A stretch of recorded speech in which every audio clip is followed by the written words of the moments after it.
This is KTVO's Good Morning Heartland.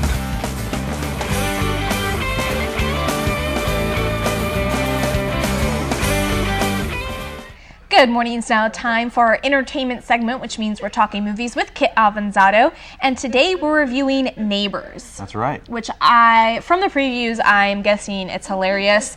Not kid appropriate. No, definitely not kid appropriate. Yeah. Do not take kids to see this. Very mature, much more mature than I actually thought it would be. Okay. So I was a little surprised. So give us a little synopsis. So we have Seth Rogen, we have Zac Efron. Rose Byrne, and I think James Franco's brother. I think his name's Dave Franco. You know, he does a really great job here too. But the basic synopsis is you have this not necessarily a newlywed, but a new parenting couple. So they have this new little baby girl, adorable in the movie.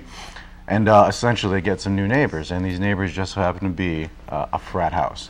So it does get as ridiculous as you'd think that sort of synopsis would be. And the great thing about it is it's almost not necessarily a throwback, but like almost a tribute to like a little bit of an Animal House or like an Old School or something along the college type of comedies that we've seen in the past. And it does a great job. One of the fears I had with this movie was that we'd seen all the major jokes in the trailers. And so I was a little hesitant about it, but then actually after seeing the movie, there were so many running gags throughout. It was one of those movies where you kind of kept laughing consistently, like you almost couldn't stop. It was really good. Like my cheeks hurt at the end of the movie. It was really, really funny. Yeah. Interesting. So obviously this is a Seth Rogen movie, right? Yeah, and you could kind of tell because Seth Rogen does have this sort of like I guess signature in his comedies. You know, he has this infectious laugh, and you see it in interviews a lot of times. And he just has this really infectious, unique signature laugh.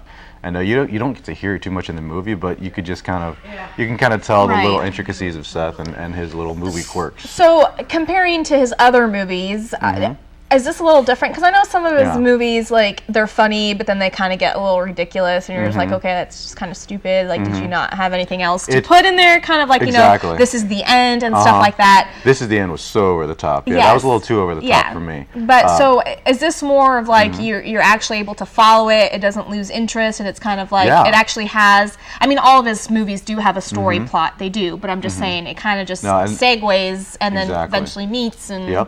And that's a great way to put it, because this movie finds a really perfect balance in terms of straight comedy, straight-laced comedy versus over-the-top, completely random, where did that come from comedy. Yeah. You know, and a lot of the times with some Seth Rogen films, and because he's produced a bunch that he starred in as well, you kind of see that over-the-topness like we mentioned in This Is the End. But this one strikes a really perfect balance, and it actually kind of gets you involved with the characters as well, because you actually sympathize for the couple. You actually feel kind of sorry for them. You know, they're new parents, they're new to this whole thing. They're really just tired. They're getting used to adulthood, like mature adulthood. So then they got this frat house, and you can kind of see some little jealousy kind of in there, like, oh, I wish I could relive my childhood days or whatnot. So it's a nice little battle back and forth between the frat house and Seth Rogen and his family. So it's a really funny comedy, really a lot of great gags, but like I said, just do not bring your kids to this movie. 18 and over. 18 and over, very much so. And like I said, it was a lot more mature than I thought it would be, but it's done tastefully, not too over the top. All right. So the last couple of weeks, you've been giving really, really tough reviews.